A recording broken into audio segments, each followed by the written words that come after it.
Hello everyone, welcome to my YouTube channel excellent coaching centre. जो तो कि आप क्लास पिछले की क्लास में आप पढ़ चुके हो, आज उसी की क्लास को हम आगे बढ़ाएं। पिछले की क्लास में हम लोग पढ़े थे संख्या जो होता है वह दो प्रकार के होते हैं। पहला बनता है वास्तविक संख्या, दूसरा बनता है काल्पनिक संख्या।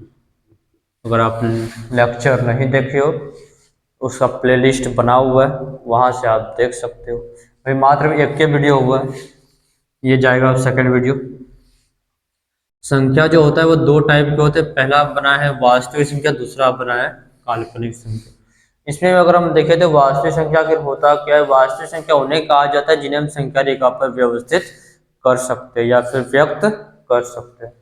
जैसे इसे बताया 4/9 इसको व्यक्त कर सकते हैं, 5/4 इसको व्यक्त कर सकते हैं। 3 ऑलरेडी लिखा हुआ रहता है। क्या लिखा हुआ रहता है? नहीं, संख्या रेखा पर लिखा नहीं रहता है, उसको लिखा जाता है। ये कोई संख्या रेखा है, 0 1 2 3, -1 -2। दाएं तरफ ही आगे बढ़ेगा, बाएं तरफ ही आगे बढ़ेगा। 3 दर्शाया गया, इसके मतलब ये वास्तविक संख्या है। मतलब संख्या रेखा पर जिसको जिसको दर्शाया जाता है तो वो बन जाता है वास्तविक संख्या। फिर देखे तो वास्तविक संख्या के प्रकार में देखे तो प्रकार उसमें दो होते हैं। पहला बनता है कौन सी संख्या? परिमेय संख्या।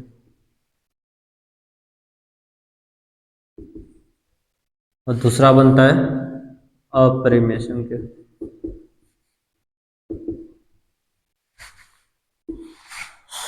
परिमेय संख्या क्या है और अपरिमेय संख्या क्या है? परिमेय संख्या उन्हें कहा जाता है जिन्हें हम पी बाई क्यू के रूप में व्यक्त कर सकते हैं, मतलब लिख जरूर सकते हैं।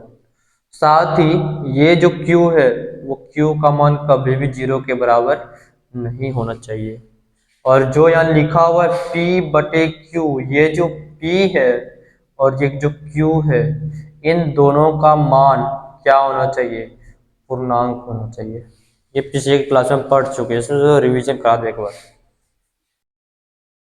साथ ही इसमें हम लोग देखे थे इस अपरिमेय संख्या को भी P/Q के रूप में लिख सकते हैं। और Q का मान इसमें भी 0 के बराबर नहीं होता है। और P या Q, P या Q, इन दोनों में से कोई भी एक, P या Q, इन दोनों में से कोई एक क्या हो? पूर्णांक हो। इन दोनों में से कोई भी एक या तो P हो सकता है या तो Q हो सकता है, ये दोनों नहीं हो सकता। या तो आप ऐसे देखोगे जिसका वर्गमूल नहीं निकले वही अपरिमेय संख्या, √3। √3/1, एक देखोगे कौन सी संख्या? पूर्णांक संख्या। √3 पूर्णांक है? नहीं है, तो ये पूरा मान नहीं है। पूरा मान देखोगे ये आता है 1.73 कुछ करके आता है। हालांकि जब वर्गमूल बताया जाएगा तो उसमें विस्तार कर देंगे, √3 का मान कितना होता है, √2 का मान कितना होता है, √5 का मान कितना होता है, सब बात वहाँ से विस्तार करके बता देंगे। हालांकि अभी जितना अभी चल रहा है उतना में अभी चलते हैं ना कि उलझ हो जाएगा फिर।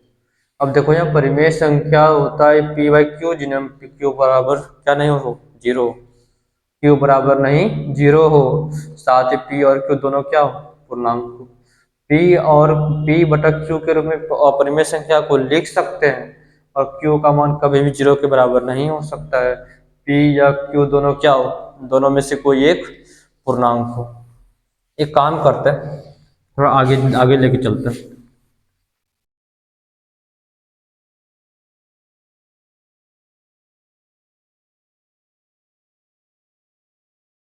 परिमेय संख्या कहता है,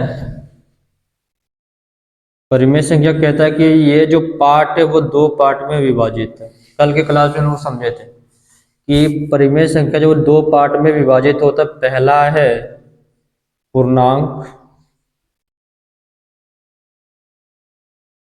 दूसरा है भिन्न। पहला है पूर्णांक, दूसरा है भिन्न। आखिर ये कार बताओ, ये पूर्णांक आखिर है क्या और ये भिन्न आखिर है क्या? पूर्णांक जो है इसको अगर आप खंडित करोगे तो पता चलेगा ये दो शब्द में टूटा हुआ है। पहला शब्द है पूर्ण, दूसरा है अंक। पहला है पूर्ण, दूसरा है अंक। अगर पहला पूर्ण दूसरा अंक है मतलब अंक जो है वह हमेशा क्या होना चाहिए? पूरा होना चाहिए। पूर्ण का मतलब यहाँ पर हो जाएगा पूरा। क्या हो जाएगा? पूरा। पूरा क्या हो? अंक हो। वह कौन सी संख्या? पूर्णांक। जैसे 3, 5, 7, 9, 91, 82, -81, -71, -67, -15, -51, -87। ये अगर चेक करोगे ये सारा जो है ना ये पूर्ण अंक है। अगर आप पूर्ण अंक फिर आप कैसे बोल रहे हैं ये पूर्ण अंक है? हाँ, कैसे बोल रहे हैं ये पूर्ण अंक है? अगर आप देखोगे तो कहीं भी इसमें दशमलव लगा हुआ है क्या? दशमलव है कहीं क्या? कहीं भी दशमलव है क्या बता? हाँ, दशमलव इसके आगे कहीं दशमलव के बाद जीरो कुछ वैल्यू नहीं होता है। इसके पहले मतलब ये पूर्ण है, मतलब ये 82 पढ़ा जाता है। 82 है तो ये पूरा पूरा अंक है। और पूरा अंक तो वो कैसी संख्या? पूर्णांक। कैसी संख्या? पूर्णांक। अगर आप ऐसे अगर चेक करोगे इसमें दो दो को शब्द लिखाएंगे, दो वाक्य लिखाएंगे। उन वाक्य को ध्यान से रखना, ध्यान में रखना इसको। वो बात क्या है? ये जो पूर्णांक जो होता है वह दशमलव के रूप में नहीं होता,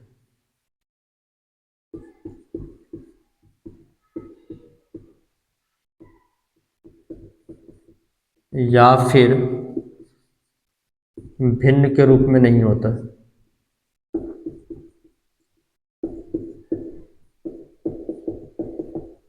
आखिर भिन्न के रूप में तो हो सकता है ना? हाँ? भिन्न के रूप में तो हो सकता है। जैसे आप यहाँ लिखें 87, 82, 91, 3, 5, 9, -81, -71। इसको भी तो बटे के रूप में लिख सकते हैं। जैसे आप लिखे 82, 82/1 लिख सकते हैं। हाँ, जरूर लिख सकते हैं। लेकिन यहाँ अगर एक ना होकर के यहाँ कोई भी संख्या आ जाए, x के जगह पे कोई भी संख्या आ जाए तो वो एक प्रकार से बटे का रूप होता है। एक प्रकार से बटे का रूप होता है।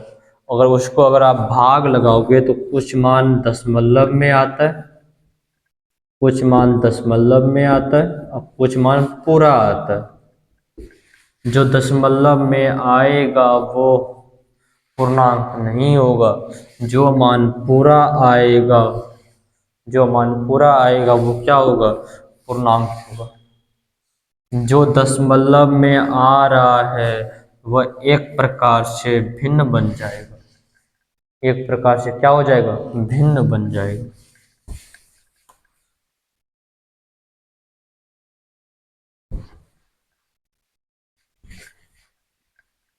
कॉपी रखा करो साइड में, जो जो बात बोलते चलते हैं उसको लिखते चलोगे।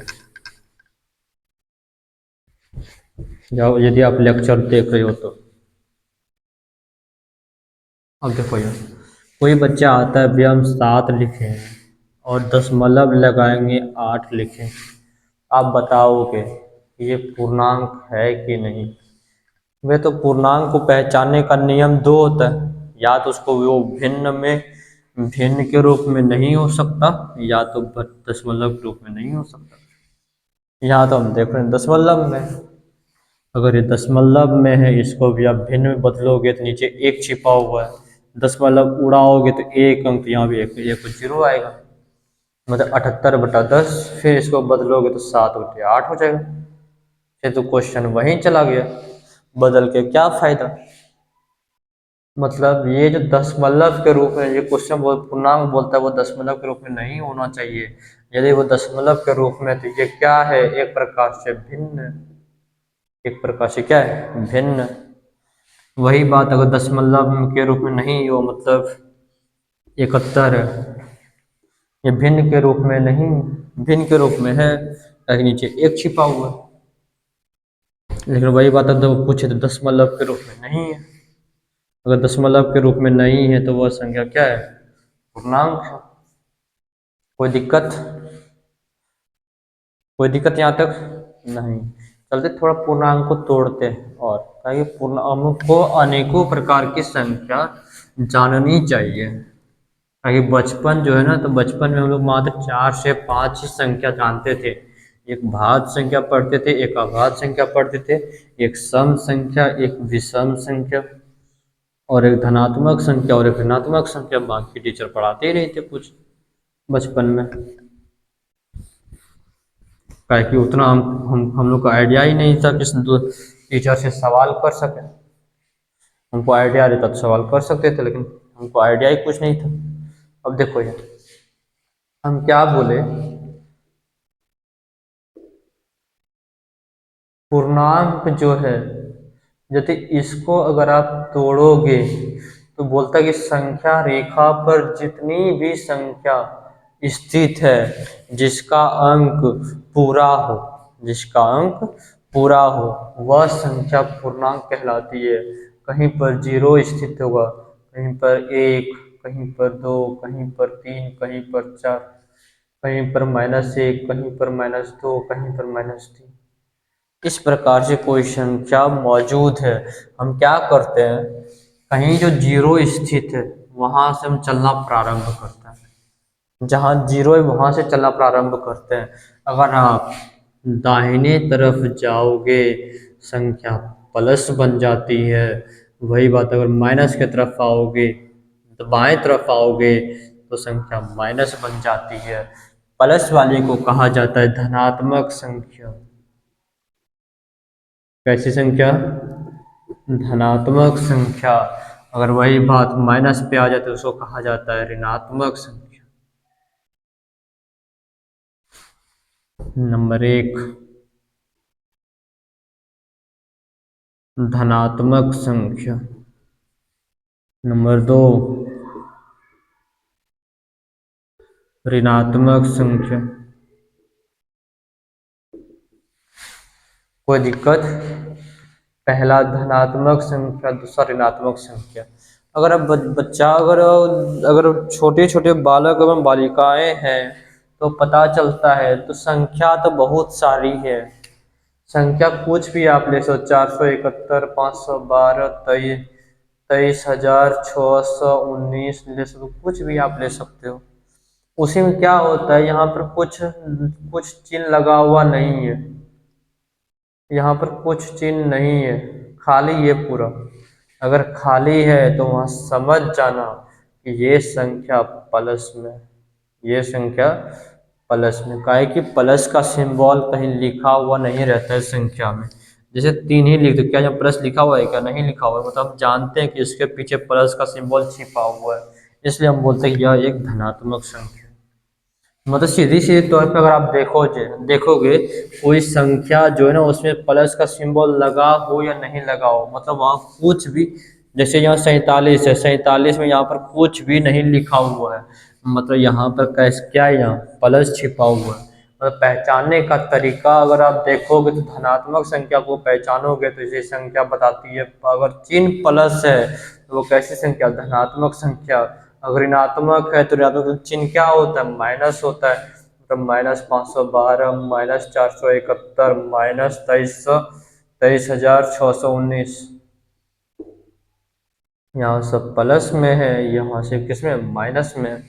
अगर माइनस में है तो मतलब वो जहाँ माइनस जो जो जो ऋणात्मक संख्या होती है ना, वहाँ डायरेक्ट वहाँ माइनस का साइन लगा होता है, ऑलरेडी ऑलरेडी लगा हुआ रहता है माइनस का साइन, इसलिए उसको पढ़ा जाता है ऋणात्मक संख्या। क्या पढ़ा जाता है, ऋणात्मक संख्या। चलते हैं थोड़ा सा आगे की ओर। छोटी छोटी बात है जो बचपन में हम लोग पढ़ चुके थे, इसलिए हम इसको इसको उतना विस्तार नहीं कर रहे हैं। जहां जहां से क्वेश्चन बन सकता है वहां से हम क्वेश्चन बनाना शुरू करेंगे। अब देखो ये इसमें क्या कहा था कि प्लस का सिंबल है तो धनात्मक या माइनस का सिंबल है तो ऋणात्मक। अगर आप चेक करोगे थोड़ा आगे आओगे तो पता चलेगा कि संख्या रेखा को अगर आप तोड़ोगे तो संख्या रेखा कहाँ से शुरू होती है, कहीं से शुरू नहीं होती। कहाँ से शुरू होती है, कहीं से शुरू नहीं होती। काहे बाएं तरफ ऋणात्मक है, दाएं तरफ धनात्मक, बीच में जीरो है। काहे यहाँ सारी संख्या पूर्णांक है, कहाँ से शुरू हुआ है पता नहीं। हम सारी संख्या को पूर्णांक बोलते हैं। एक काम करते हैं, जीरो से शुरू करते हैं। जीरो से चलना प्रारंभ करते हैं, कहाँ, दाहिने तरफ। जीरो से शुरू करते हैं, दाहिने तरफ कई संख्या धनात्मक में जाती है। कहाँ तक जाता है ये पता नहीं है, मतलब ये अनंत तक जाती है। अगर अनंत तक जाएगी इस संख्या को कहा जाता है पूर्ण संख्या। कैसी संख्या, पूर्ण संख्या। अगर संख्या रेखा पर अगर जीरो हो, जीरो से दाहिने तरफ आओगे तो पता चलेगा ये सारी संख्याएं पूर्ण संख्या।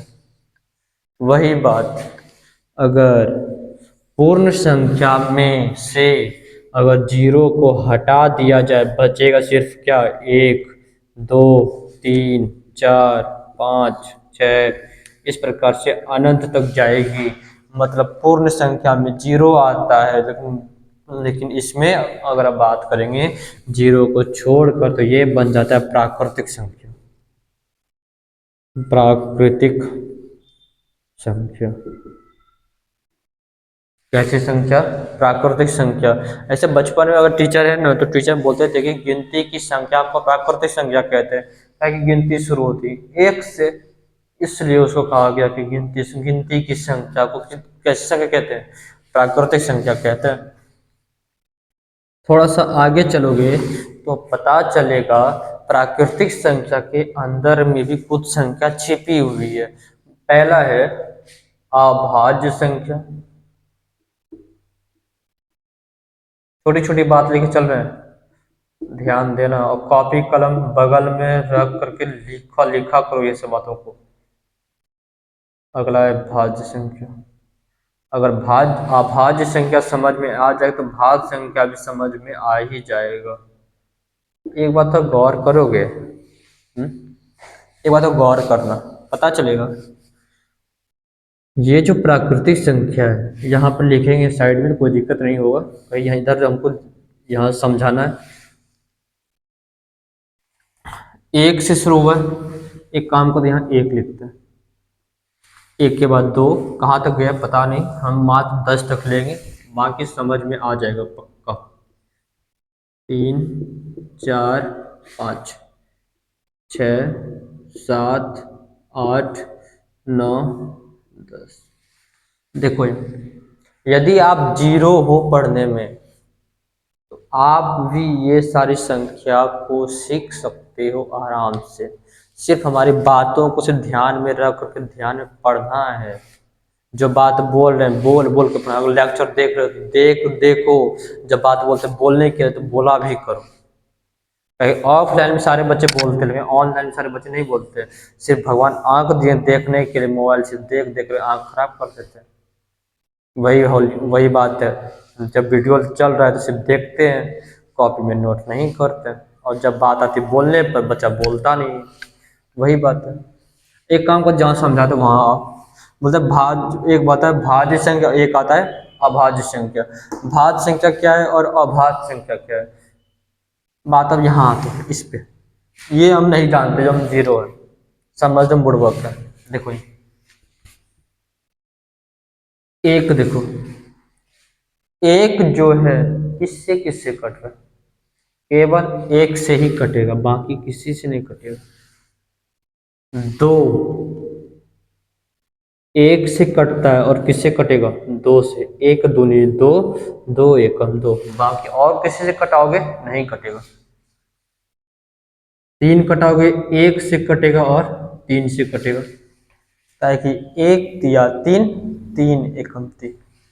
चार अगर आप देखोगे तो एक, दो, चार, एक चौके चार, चार एकम 4, फिर 2 बीच में, 2 दूनी 4, वो खुद संख्या 2 गो है, 2 दूनी 4, 5, 1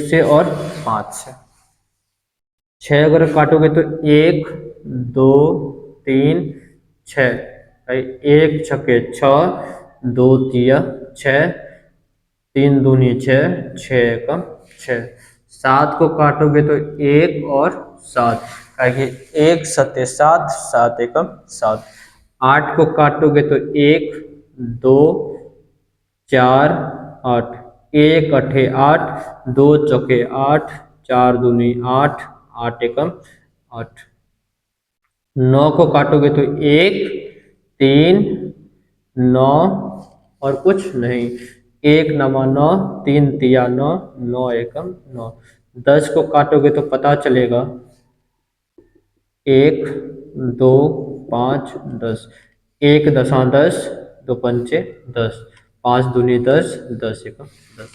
पहाड़ा पढ़े हो बचपन में, वही पहाड़ा यहाँ पर हम पढ़ रहे हैं, तो गौर करना इधर, पता चलेगा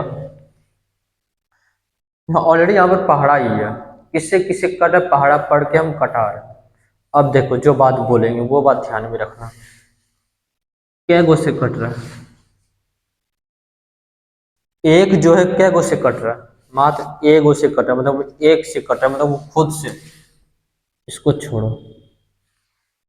2 क्या गो से कट रहा है, 2 गो से कट रहा है, 3 2 गो से कट रहा है, 4 3 गो से कट रहा है, 5 2 गो से कट रहा है, 6 4 गो से कट रहा है, 7 2 गो से कट रहा है, 8 2 2 4 से कट रहा है, 4 गो से कट रहा है, 9 3 गो से कट रहा है।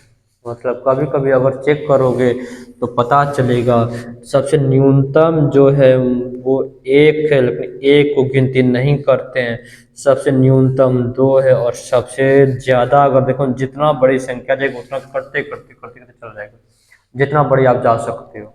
हाँ लेकिन न्यूनतम क्या है, 2, सबसे छोटा क्या है, 2, ताकि जितना गुणनखंड देखोगे ना तो हमेशा यहाँ 2 मिल रहा है सबसे छोटा, सबसे बड़ा जाओगे तो सब जितना संख्या लेते जाओगे अपने मन के हिसाब से उतना कटते जाएगा कटते जाएगा कटते जाएगा। जैसे आप 50 ले रहे हो तो 50 किससे किससे कट रहा है, 2 से कट रहा है, 3 से नहीं कटेगा, 4 से नहीं कटेगा, 5 से कट रहा है, 10 से कट रहा है, और किससे कटेगा, 50 से कटेगा, सॉरी पहले 1 से कटना चाहिए हमको, 1 से कटेगा, 2 से कटेगा, 5 से कटेगा, तब 10 से कटेगा, 25 से कटेगा और 50 से कटेगा। बड़ी संख्या लिए 1 50 50, 25 दूनी 50, 5 दशमलव 50, 1 2 3 4 5 6, यहाँ पर 6 गो है क्या, नहीं, कहीं जैसे जैसे संख्या बढ़ाओगे ना वैसे वैसे ये भी बढ़ते जाएगा, कभी घटेगा कभी बढ़ेगा, उतना मत जाओ। अब देखो यहाँ से समझना है ना, समझने के लिए इशारा ही काफ़ी होता है। अब देखो यहाँ जो बात समझा रहे हैं, कभी कभी हमको पता चला कि सबसे न्यूनतम मात्र 2 है, मात्र गुणनखंड 2 आ रहा है, मतलब 1 से कट रहा है और स्वयं से कट रहा है, तो जो संख्या इसके साथ आ रहा है 1 के साथ वो खुद आ रहा है, मतलब अभाज्य संख्या वैसी संख्या है जो 1 और स्वयं से कटे। अभाज्य संख्या ऐसी संख्या है जो 1 और स्वयं से कटे, वैसी संख्या को अभाज्य संख्या कहते हैं। एग्जाम्पल के रूप में पहले 2 आता है, फिर 3 आता है, फिर 5 आता है, फिर 7 आता है, फिर यहाँ पर देखोगे नहीं कट रहा, फिर 11 आएगा 10 के बाद, इस प्रकार से यह भी आगे बढ़ती चली जाएगी। अगर वही बात भाज्य संख्या अगर आप चेक करोगे, भाज्य संख्या वैसी संख्या है जो 1 और स्वयं के अलावा 1 और स्वयं के अलावा भी कटे,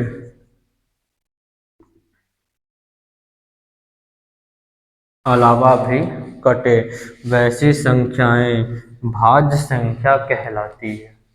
वैसी संख्याएं भाज्य संख्या कहलाती है।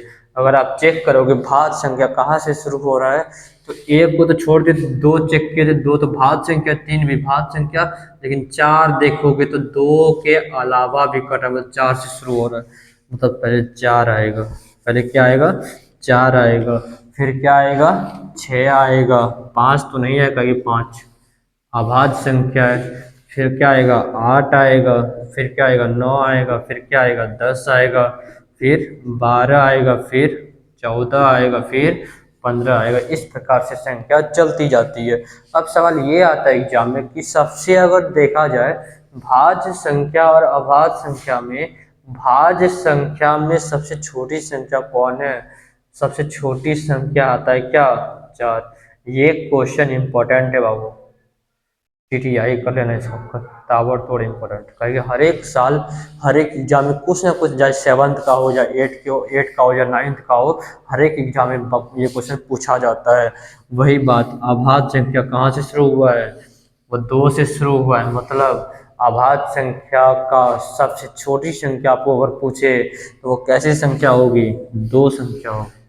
सबसे छोटी संख्या कौन है? दो है।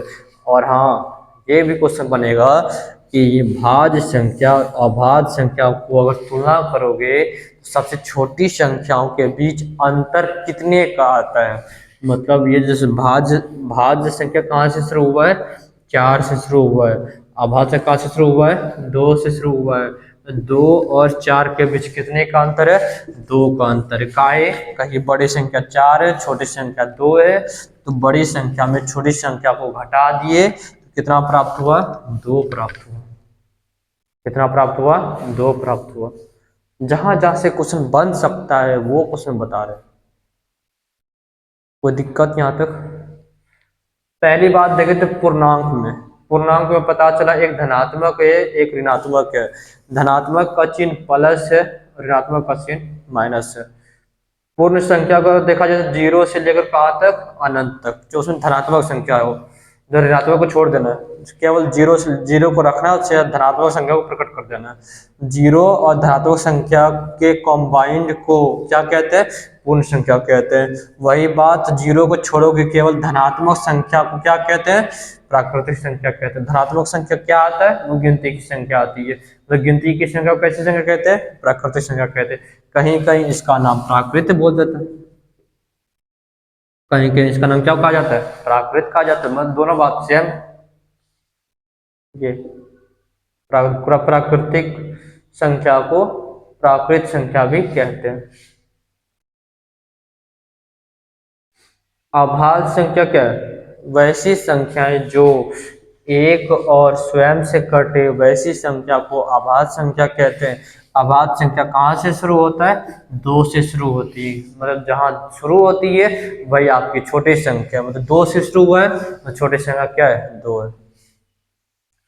अभाज्य संख्या, अभाज्य संख्या वैसी संख्या है जो एक और स्वयं के अलावा भी घटे, वैसी संख्या को क्या कहते हैं? भाज्य संख्या कहते हैं। भाज्य संख्या कहाँ से शुरू हुआ है? चार से शुरू हुआ है। चार क्या है? सबसे छोटी संख्या, इसलिए भाज्य संख्या में सबसे छोटी संख्या है चार है। अब जो सवाल आती है, क्या सवाल आती है? भाज्य संख्या और अभाज्य संख्या में सबसे जो छोटी संख्या, उन दोनों के बीच कितने का अंतर है? दो का अंतर। क्या किए? बड़ी संख्या चार, छोटी संख्या चार है, किसका? भाज्य संख्या का, और छोटी संख्या दो है, किसका? अभाज्य संख्या का। दोनों के बीच में अंतर पूछा था तो चार में दो को घटा दिया, दोनों चार में दो को जैसे घटाए तो पता चला कि आंसर कितना है? दो है। कोई दिक्कत है? अगर कोई दिक्कत ना हो तो गाड़ी को थोड़ा आगे बढ़ाते हैं।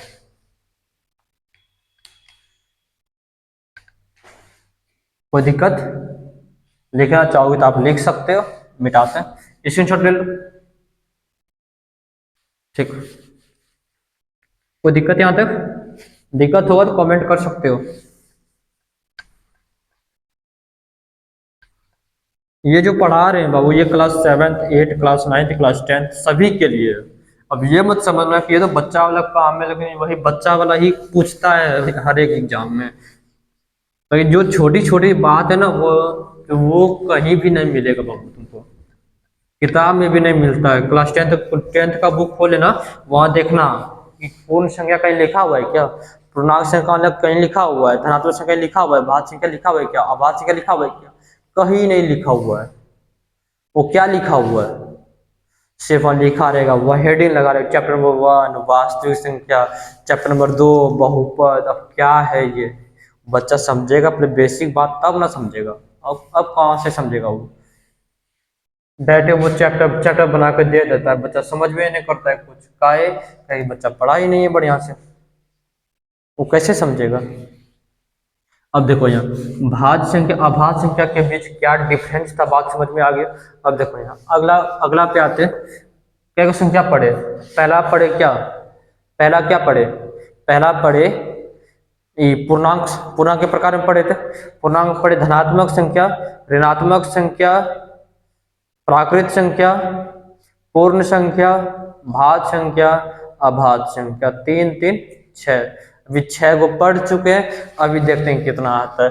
एक आता है यहाँ पर सम संख्या, नंबर 7, एक आता है सम संख्या, एक आता है विषम संख्या, एक आता है सम संख्या और एक आता है विषम संख्या। सम संख्या क्या है, सम संख्या से पता चलेगा कि वैसी संख्याएं जो 2 से पूरा पूरा भाग लग जाए, 2 से पूरा पूरा भाग लग जाए, वैसी संख्या को सम संख्या कहते हैं। जैसे कोई भी संख्या लेते, छोटी संख्या लेते समझने के लिए 6/2 का है, 6 अगर आप चेक 2 से कट रहा है क्या, 2 से जैसे काटो 2 तिया 6, पूरा पूरी कट रहा है, मतलब कैसी संख्या, सम संख्या। कैसी संख्या, सम संख्या। 8/2 काटोगे तो क्या बार में, 4 बार में, कैसी संख्या, सम संख्या। 16/2 काटोगे तो क्या बार में, 8 बार में, कैसे संख्या, सम संख्या। 16/4 होगा क्या, नहीं, किसे भाग लगाना है, 2 से भाग लगाना हमेशा, 2 से काटो क्या बार में, 8 बार में, कैसे संख्या, सम संख्या। अब देखो यहाँ 2 से पूरा पूरा भाग लग जाए, वो कैसे संख्या, सम संख्या। कहाँ से शुरू होता है, 2 से शुरू होता है, 2 4 6 8 10 12 14 16, इस प्रकार से संख्या आगे तक गई अनंत तक। अब देखो ये अगला है विषम संख्या।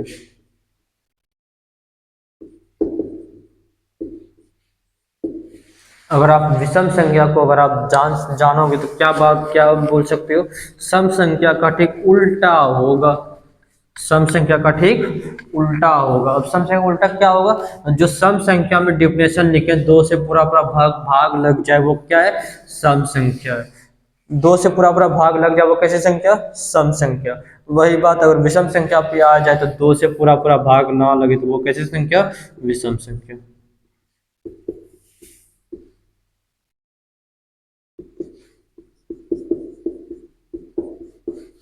2 से पूरा पूरा भाग ना लगे वो कैसी संख्या, विषम संख्या। मतलब विषम संख्या क्या है, मतलब पहला बन जाएगा 1, दूसरा बन जाएगा 3, अगला 5, अगला 7, अगला 9, अगला 11, अगला अगला बढ़ते जाएगा।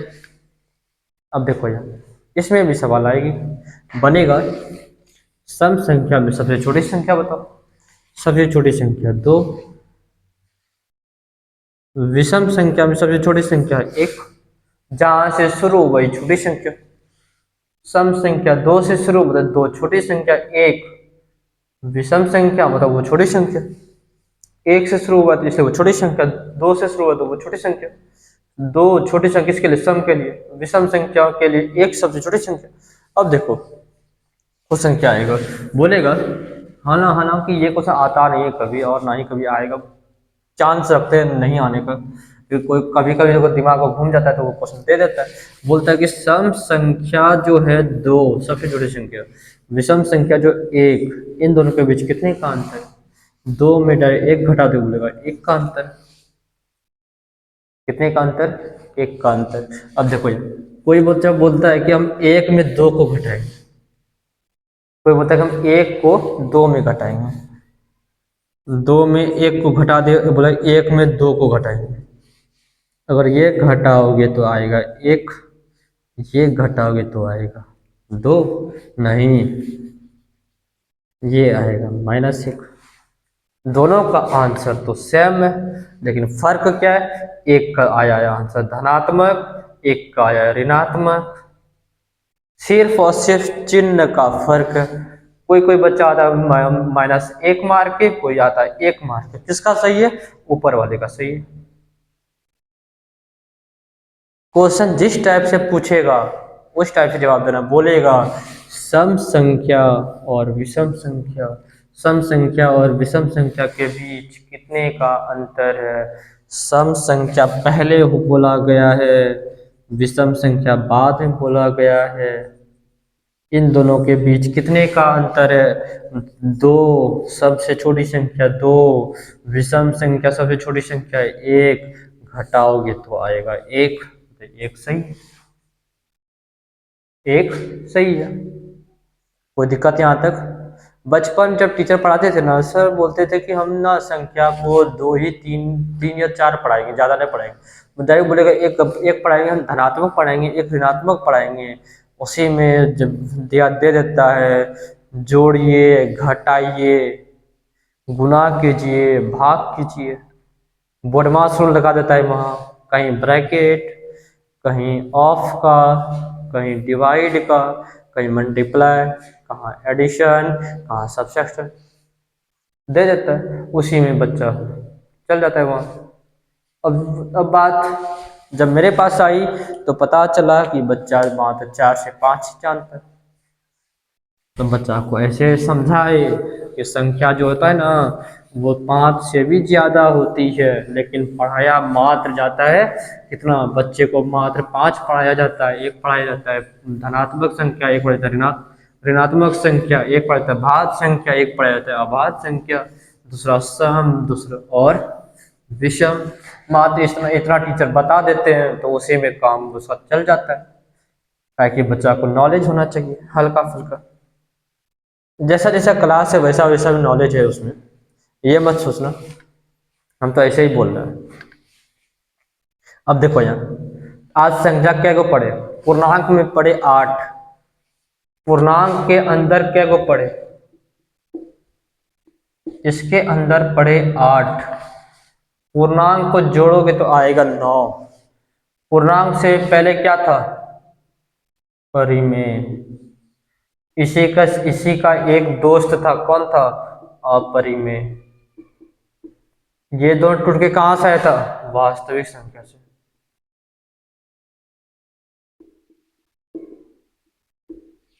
कहां से आया था? वास्तविक संख्या से।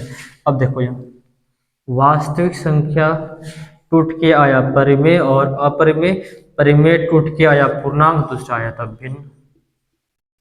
भिन्न को संख्या में गिनती नहीं करते, गिनती करते हैं ये सारी चीजों को। आज क्या क्या प्रकार हुआ? 8 प्रकार। आज कल पढ़ाए थे 4 प्रकार, 8 4 12। आज खत्म हो गया संख्या।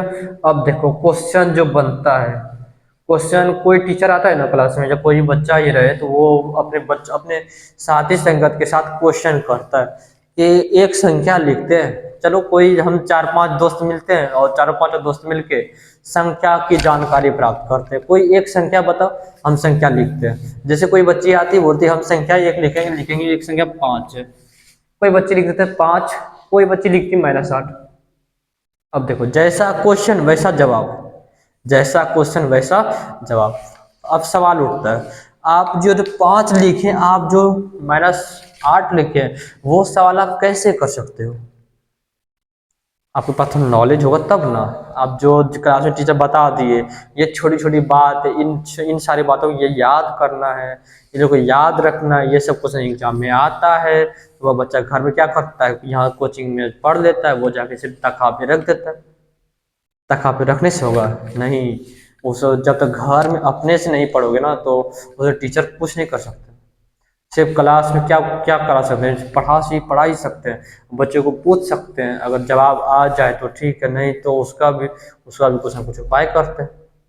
2-4 दिन देखते हैं, फिर तो उसके गार्जियन से बात करते हैं, ये करते हैं, वो करते हैं, देखिए आपका बेटा पढ़ता नहीं है, आपकी बेटी पढ़ती नहीं है, इस प्रकार से उसमें होता है। चलो कहाँ थे अभी, एक संख्या थी -8, एक संख्या थी 5। अब इससे सवाल ये आता है कि भैया आप जो लिखे हो ये कौन कौन सी संख्या था, आप बता सकते हो क्या? हाँ, अभी हम दूसरा वीडियो पढ़ा रहे हैं, पहला वीडियो में पढ़ लिए हैं, दूसरा वीडियो में पढ़ा भी दिए, तो वहां से पता चला हाँ भैया बताए थे ऐसा ऐसा संख्या है, ऐसा ऐसा संख्या है, ये संख्या बताए थे, वहां से हम पता कर सकते हैं कैसी कैसी संख्या है।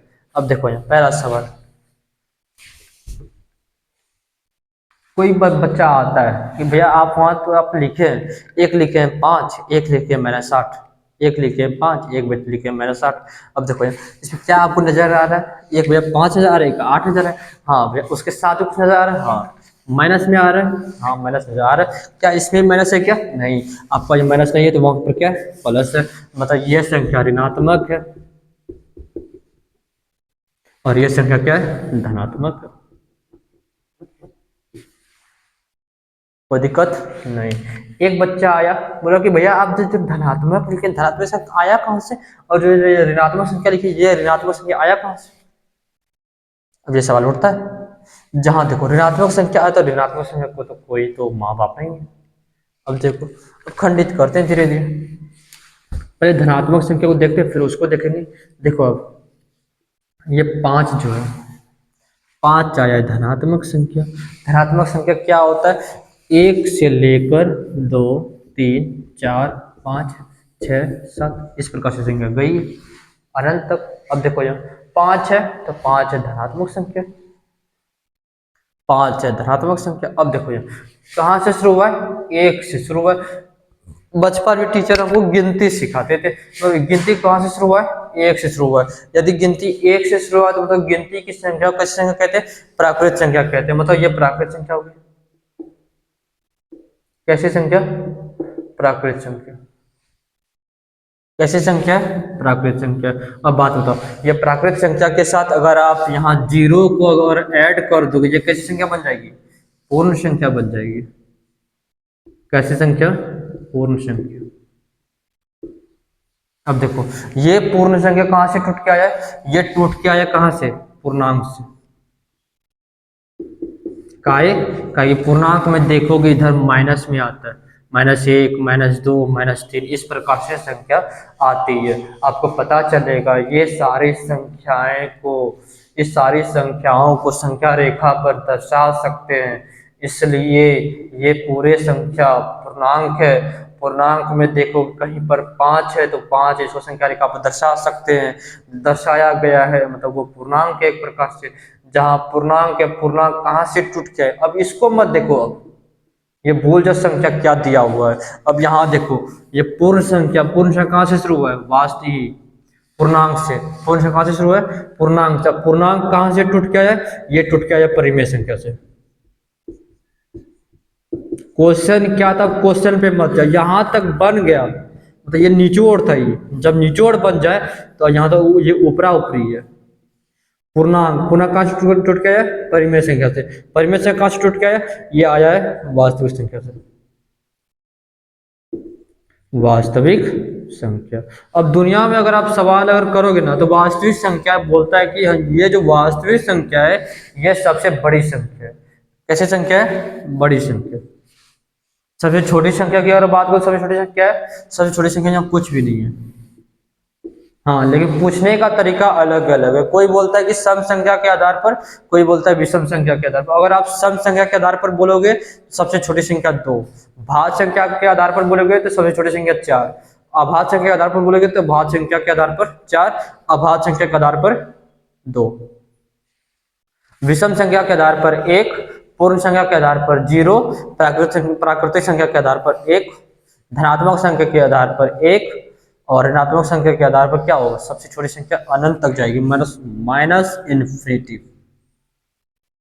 ऋणात्मक में सबसे छोटी संख्या माइनस इन्फिनिटी होती है। संख्या कहीं तक भी चल जाए, अगर वो माइनस में है तो जितना बड़ी संख्या रहेगी माइनस में उतना छोटी संख्या होगी। जितना बड़ी संख्या होगी वह उतना क्या होगा, छोटी संख्या होगी। किसमें, जब संख्या किसमें हो, माइनस में। ठीक है, यहाँ तक कोई दिक्कत, कोई समस्या हो तो कमेंट करके आप बोल सकते हो कि भैया यहाँ तक मुझे दिक्कत है। अब वहाँ से कल की क्लास में डाउट हो, आज डाउट होगा कल उसका निवारण हो जाएगा, कल सुलझा दिया जाएगा उसको। आज यहीं तक की क्लास रखते, क्लास होता है एंड। सिर्फ आज का क्लास, आज यहीं तक क्लास रोकते, आज से क्लास बंद। अब कल से चालू होंगे कहाँ, जब क्लास 10th का बुक बनवाया जाएगा तब। क्लास 9th जो छोटी छोटी बात पढ़ी थी हमने, आज वो पूरा खत्म हो गया। अब शुरू होगा जो होगा क्या, वो क्लास 10th शुरू होगा। हेडिंग भी देख लिए होंगे प्लेलिस्ट का, वो प्लेलिस्ट बना हुआ है, सिर्फ वास्तविक संख्या का प्लेलिस्ट बना हुआ है। जो वास्तविक संख्या में जो जितना भी वीडियो आएगा सारा उस प्लेलिस्ट में आएगा। आप चैनल के डिस्क्रिप्शन में भी आप चल सकते हो, वहाँ से पता लिख सकते हो, पता वहाँ से पता करना। और नंबर फ़ोन नंबर वहाँ दे चुके हैं, वहाँ से होगा तो बात कर सकते हो। ऑफलाइन में क्लास चलती है सुबह 6 बजे से लेके 8 बजे तक, ये ऑफलाइन क्लास चलती है सुबह। इसमें बच्चे रहते हैं क्लास 7 से लेकर क्लास 10 तक। ऑफलाइन में चलती है क्लास 6 बजे से लेके 8 बजे तक, ये सुबह का क्लास है, मॉर्निंग का क्लास। कहाँ से, क्लास 7 से क्लास 10 तक। फिर शाम में क्लास चलती है 3 बजे से लेकर 5:30 बजे तक। हार्डली जैसे जैसे दिन में परिवर्तन होगा वैसे वैसे टाइम बढ़ोतरी होगा और घटेगी भी। कभी कभी 6 चल जाएगा, 6 हो जाएगा, कभी 6:20 हो जाता है, कभी कभी घट के कितना आ जाता है, 5 आ जाता है। जैसा दिन होगा वैसा काम होगा। अभी जो टाइम है ये फरवरी का टाइम है, फरवरी का टाइम अभी 5:30 तक जाता है हार्डली। मात्र 3 बजे लेकर साढ़े 5 बजे तक पढ़ाई, इधर 2.5 घंटा इधर, और यहाँ देखो 2 घंटा, मतलब 2 और 2.5 कितना, 4.5 घंटा। कोई दिक्कत यहाँ तक नहीं, नहीं अगर दिक्कत है तो आप कमेंट करके बोल सकते हो। नहीं तो आप दिक्कत है तो आप फ़ोन नंबर लगा हुआ है तो वहाँ से आप मैसेज करके आप पूछ सकती हो, इसलिए भी आपको दिक्कत है आप बताइएगा। ठीक है, मिलते हैं कल के वीडियो में। तो बने मेरे एक्सलेंट कोचिंग सेंटर कछुआ की तरफ।